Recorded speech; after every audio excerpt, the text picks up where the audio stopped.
in the middle of a psychic session with Madame Petrie, David hears a ghostly voice calling his name. I Wrote This for You is a book chocked full of poems that shows the basics of love, nature, beauty, and peace in metaphoric form. All right, one more book here tonight, but before we get to that, I have a guest here with me that I would like to introduce. Hi, Jonathan. How you Welcome. doing? Not too shabby, not too crabby. I'm glad you asked. That wasn't set up. That was completely.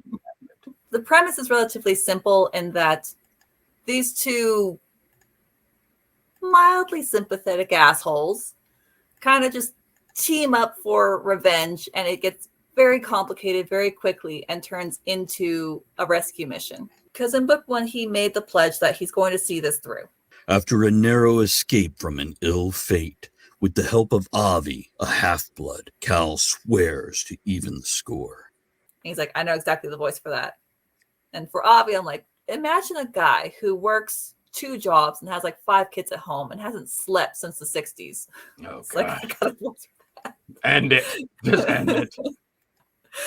So, yeah, it's been a ride. This is love, not sex. That's when I committed to abstinence from sex. You'd have to have a lot of discipline if you're, the type you gotta, if you're beating them off with a stick, as far as that goes. I confess to them that it hasn't been easy. All right. So I was tagged earlier in the week. A fiction or nonfiction book about religion. And I'm going with Misquoting Jesus. This book represents peak edgelord literature for the modern era. It's almost as if people are more interested in pledging their allegiance to a creator, to like a specific creator or artist. Can you imagine that?